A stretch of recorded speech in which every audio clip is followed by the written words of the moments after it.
Beyond the newsroom, where untold story is revealed. Ekyamazima amatuufu buli omu waali osaana n'obuuza ne weebuuza Katonda wo oba n'ofukamira wansi n'osabira omukulembeze Robert Kyagulanyi Ssentamu Mitembo Musinguzi, omwana w'ab'embogo, omwana ab'endiga kwe tuzaala ffe.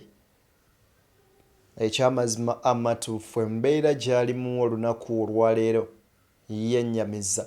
Wona atadde akatambi ka Security Alart ng'alaga nti waliwo olukwe Ebuvanjuba n'ebugwanjuba ewaka wasigalawo ewasinga. Beyond the newsroom gwe mukutu ogukuleetera ekyo ekisinga katiranga naffe ng'oyita ku noti 774 ne noti 744 na bino bikulu tetulanga bafere, tetulanga basawo ba kinnansi n'abagwa mu kkoowa eryo. Mwebale kutuwagira. Thank you. ng'alaga nti waliwo olukwe lw'okubeera nga basaanyaawo obulamu bwe, era agamba nti olunaku olwaleero abadde takimanyi oba anaakeesa ate oba olunaku anaaluzibya. Mu katambi kano bw'okawuliriza toyinza butakwatibwa nnaku kubeera ng'okaaba maziga. Kyannaku abamu ku bano poliisi ate be yatulugunyizza omwana wa myaka 16 afudde n'ava mu bulamu bw'ensi eno. Robert Kyagulanyi Ssentamu mu bubaka obukungubaga ekyamazima bimuweddeko. Poliisi evuddeyo n'egenda ate butereevu n'okuba nga euta ekiwandiiko ng'eyogera ku biki ebibaddewo olunaku olwaleero, n'egamba mbu Kyagulanyi yatagoberedde mateeka era byonna bye baateesezaako wepompaawo na kimu Robert Kyagulanyi Ssentamu kye yagoberedde. Banywanyi, enno Uganda oba Katonda yagijja ku maapu ng'eriwaayo ng'ekyamazima amatuufu tekyali wamu n'ensi endala kubanga zo tulaba Mungu azifaako. Bampitaddeni tuli ku mukutu gwa Beyond the Newsroom. Njagala okuba nga nkusaba n'obwombeefu obw'ekika ekyawaggulu vidiyo gy'empere like. Bw'ogiwa like egirina kudduka emisinde mingi etuuke ku buli sekinnoomu asobola okubeera nga agifuna, ate buli muntu bw'agifuna kitegeeza nti vidiyo edduka. Ate gwe atannatwegattako mu butongole njagala okukusaba nti twegatteko ng'osubscribinga. Kona mu kigambo subscribe bw'omala okoone wali mu kade kakyempersonalize okateeke mu all ofune notification ku mboozi zonna ennyuvu ze tuteekayo. Nakugamba muganda wange nti omukutu ogugenda okubaako embuuzi ennyuvu ate nga gye ziri gwe gwadde ne exclusive. Genda osubscribinge live nnamba ey'omukulembeze waffe Robert Kyagulanyi Ssentamu gyeri olunaku olwaleero, era tutambudde naye paka bwatuuse wagenda okuwunzika omutwe ne tumuteera awo. Deni exclusive kuteeredde linki wansi mu comment section gikebereyo. Banywanyi kansooke nkuwa akatambi kano owulire engeri omukulembeze Robert Kyagulanyi Ssentamu Mitembo gy'awaniseemuko eddoboozi naye nga ki ekimuwanisa ku ddoboozi babyakwerinda olunaku olwaleero. Sooka owuliriza akatambi kano ndyoke nkuwe akake aka Security Alart. Wuliriza. Densi yonna nabudde Kampala ku ssaawa 9 ez'ekiro n'embuga emmotoka twatuuse ekyenjojo nga bagaddewo ekkubo nti Museveni agenda campaigninga mu district eyo. Sinakozesa makubo nabadde mbuzaayo dakiika 3 okutuuka we ngenda okolera campaign, ne batusalako oluguudo ne balugala ne batubugisa essaawa 3 naye mu bitundu ebyo byonna nga bagadde amakubo sina campaigninga olunaku lwaleero lwonna. Main rally yaffe eri awo nino campaigninga Fort Portal City abantu bajudde gye bali batulinze naye poliisi ezeesalako amakubo ne wano weetulese ngemaze okuba abantu emiggo neerabazeemu basazeeko. Kaakati njagala ensi yonna emanye obulamu bwange buli matiga, obwa mukyala wange buli matiga kuba ndi naye olw'abannange bendi nabo ne bakandidate be tuli nabo. Tetulina n'omusango n'ogumu gwe tukoze. Zize ngamba abantu tebakola fujjo era tewali akoze fujjo. I've been telling people not to be violent. Nobody has been violent. It is the police and the military that are being violent. There's a man there called Namuoza, he's a police officer. There's another man called Bihembo, he's a police officer. Uganda. They are chasing away the crowds. They are soon going to chase away the cameras. I wanted the world to know what is going on here. Katinebwe munkola chemwagala. Ensima zo gigamba.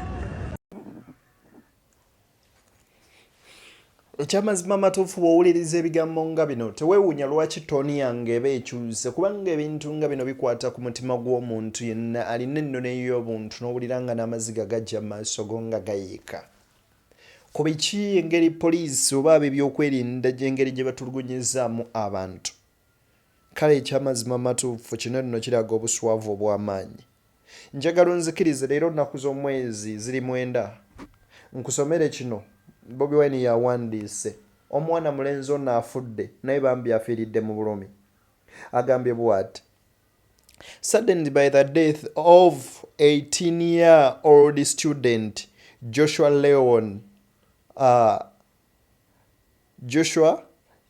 Otim, who has today succumbed to the extensive injuries he sustained last Saturday when police and military officers, aided by gangs in plain clothes holding machetes and sticks, attacked and flogged us and our supporters as we attended the campaign in Guru City.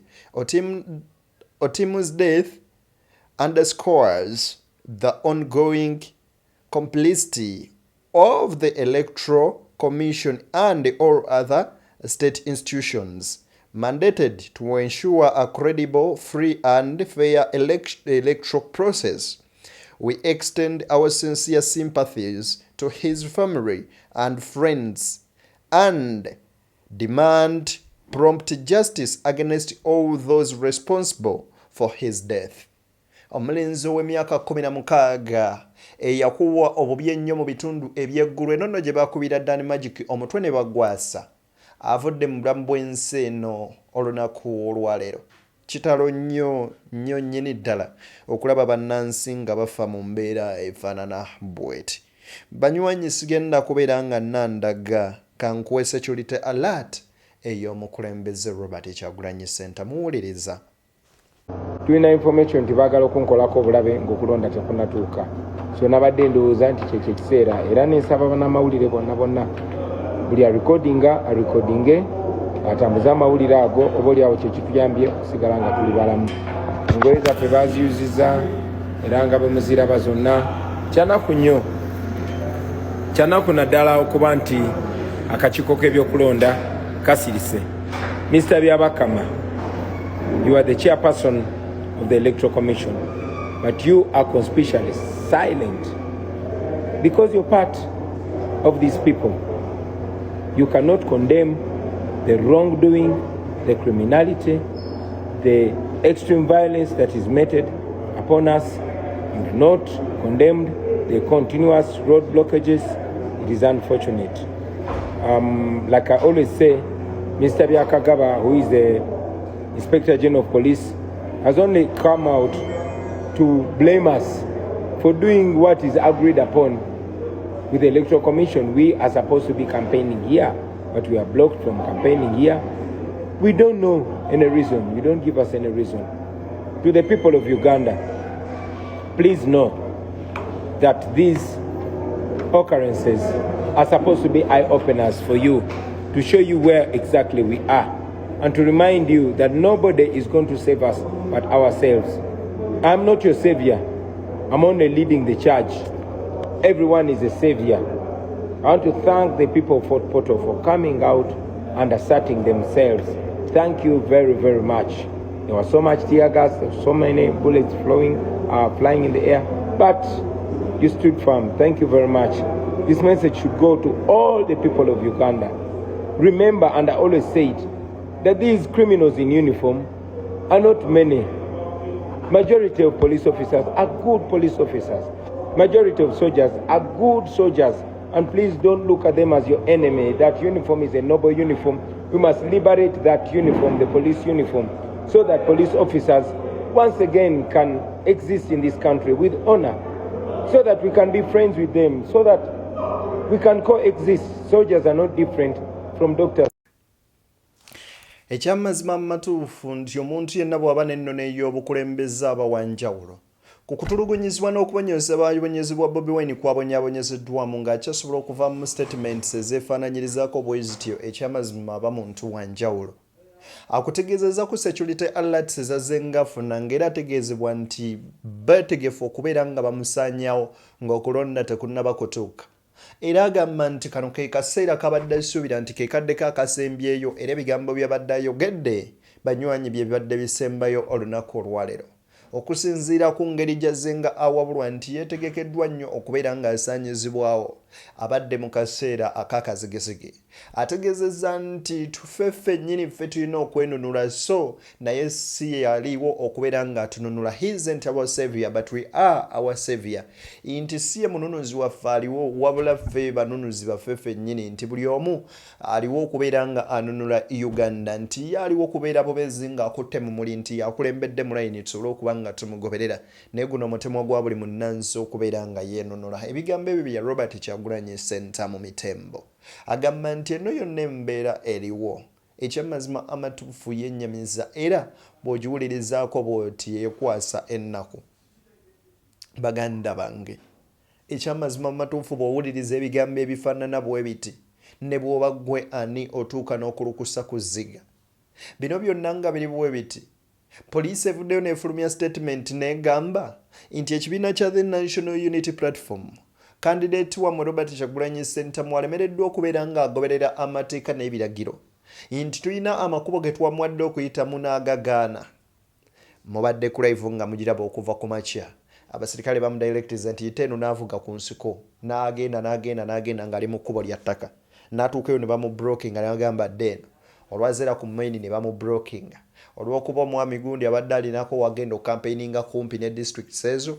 I think tebagadde kulaba nga campaigninga mu district eyo, reason being batidde okulaba numbers okuswala kubanga bulijjo bagamba nti ezimu ku regions ze bayina yeeyo era nga bagamba ezimu ku districts ze basinga okwesigeza ezi Fort Portal, Kasese n'endala nti era bo eyo obuwagizi bwe bayinayo bw'amaanyi. Kati bw'otunuuliramuko ebikolwa ebikoleddwa olunaku olwaleero engoye bazibizisa n'ebintu byonna babikoze. Bw'oba obiwuliriza okwatibwa ennaku ne weebuuza bino bibeera mu Uganda kati ne weebuuza ate abagamba nti twaleeta emirembe gye giriwa gye gino egyogerwako era emirembe emirungi emingi ennyo gye gino mwanattu byonna osobola obikubyamu akafaananyi n'obitunuulira n'obirowoozaako. Eno ye Uganda buli omu gy'alaba ate era gwe mutemwa gwo gwe gw'olina buli omu okuyimuka n'ovaayo n'ogamba nti weewano.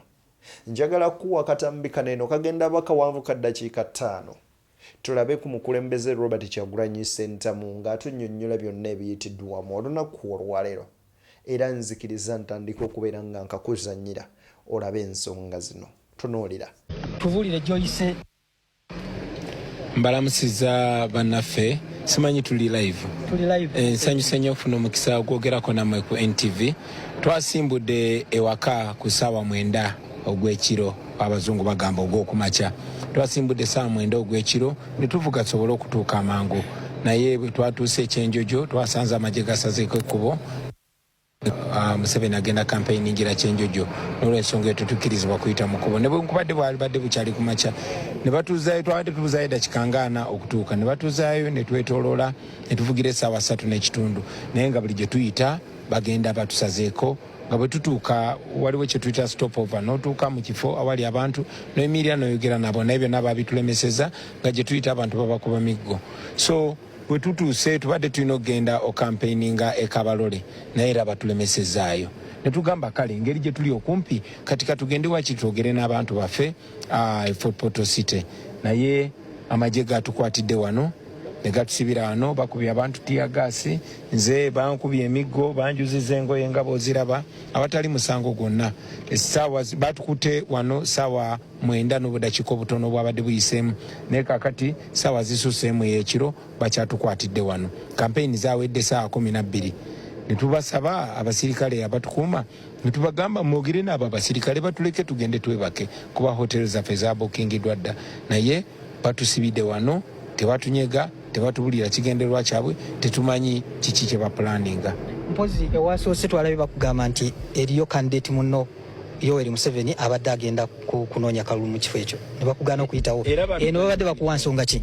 Awano tebatuwadde ensonga yonna tebatuwadde ensonga yonna pozi omusirikale omu gwe bayita byandiwaze natugamba ti tono tucyankalanya entambula y'ebidduka titusobola kuyita mu kkubo ddene kubanga tujja kucyankalanya entambula y'ebidduka nene tumugamba wetugenda lwale yaffe webadde dakiika 10 okuva wano okutuukawo nene atulemesa okutuukawo titujja kutaataganya entambula y'ebidduka ne bw'oba wetegereza poliisi eggadde luno oluguudo okuva saawa 9 paka kati za ambulance ezitwala abalwadde tesobola kuyitawo emmotoka ezitwala ebyamaguzi tesobola kuyitawo taxi ne baasi tesobola kuyitawo bonna babagadde kwegamba bo batayitaganya entambula y'ebidduka bakyatusibidde wano era nga bwotulaba walemesebwa okutuuka mu disitulikiti ya Muru ne wano olemeddwa okutuuka ku balonzi oba ku bantu boyagala bakulonde kikyozaako well okusookera ddala era nga bwowulira oyo tiyagasi yavuga n'essaawa zino essaawa ezisuse emu ez'ekiro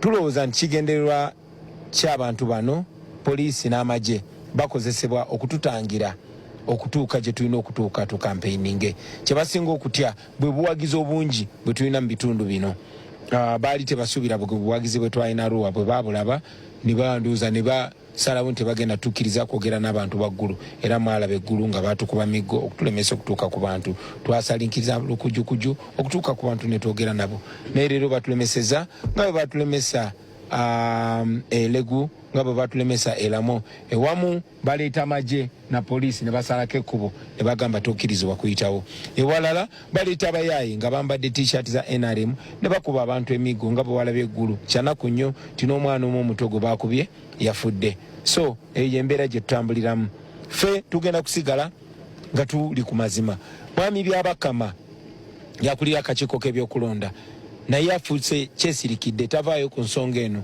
wera akakiiko k'ebyokulonda akakiiko k'eddembe ly'obuntu kavuddeyo ne kavumirira entulugunya gye batulugunyamu naye okuvumirira tekimala balina obuyinza obubaako kye bukola akakiiko k'ebyokulonda ke kalina obuyinza ku byokulonda byonna ne puroguramu yawa gye tulina okubeera ku lunaku ki n'essaawa mmeka bamanyi naye basirise mwami byakagaba yakulira poliisi nkakasa omwogezi wa poliisi waba tannaba kuvaayo ajja kuvaayo agambe Kyagulanyi ayita gye batamukiriza kuyita ayita ku makubo aga kolasi ate nga tuba tumugambye ayite okugattaka for example wano batuganye okuyitawo ku ssaawa 9 naye nga batugamba ate tuddeyo mu nsozi tugenda awo naye nga batugamba tuddeyo mu nsozi wagenda otwetagisa essaawa 3 tutuuke nga n'obudde buyise webale nnyo candidate wa NUP omukulu Robert Kyagulanyi naye abantu era bagambe balonde ambuleera ako kankayisa abantu balonde ambuleera bakola bino byonna naye njagala bino bannayuganda bibalage amazima agali mu nsi tebatukkiriza campaigninga ne bakandidate abalala tewali gwe babonyabonyanga ffe naye ffe batubonyabonya kuba bamanyi tulina obuwagizi bw'abantu era ffe tukiikiridde amazima n'olw'ensonga eyo bannayuganda nga 15 January ambuleera yegenda okuddamu ensonga zino zonna webale nnyo ssebo. The impunity, the injustice, the violation of rule of law, it's just on its pitch. It's just existing here. Bagezaako kubeera nga bajja exhibitinga. Bagezaako okulaba nga bakikuba buli muntu yenna mu maaso okubeera nga akiraba. Ebigambo bino mubiwulidde byadde mu lulimi Luganda. Banywanyi munzikirize mbatere wano yenzeddeni Beyond the Newsroom gwe mukutu kwoli njagala obaagaliza bye munjagaliza. Nsifuddeyo ku mbeera ki gy'obitegeddemu mmanyi okubagamba ebigambo byange biba bitini nnyo nti sivunaanyizibwa ku ntegeerayo gy'oba otegeddemu kintu as long as oba olina bw'okitegedde sivunaanyizibwa ku ntegeerayo. Tuli ku BTN Media Beyond the Newsroom omukutu gwaffe ogwadde ni exclusive weguli n'olunaku olw'enkya okuba nga gukuwa interview. Baana ba taata lwaki temunzikiriza ne mbata nange ngenda nteeka oluba wansi ate nsobola okuba nga mbaweereza. Remember twabaweereza dda ku Deni exclusive ne tubawa live paka ssaawa 3 then ate kati wano tuba tutaddemu kale munzikirize mpumulemuko ate nze nja bbawa ebirala. Whatever happens bw'oba weekiguddewo mu kiro njada zimaze okukansobola okuba nga mbibawa. So let's be online temuvaako bagalisa bye munjagalisa. To my children back home, I know you've been following with anxiety. To you, Solomon, to you, Shalom, I love you guys, and I'm strong, and now I'm safe, at least so far. To you, Shadrach and Subi, now you can sleep. Mom and Tata, are safely in their hotel. By the grace of God, tomorrow we'll go fine. To my fellow leaders in Kampala, mubere strong, nange ndi strong.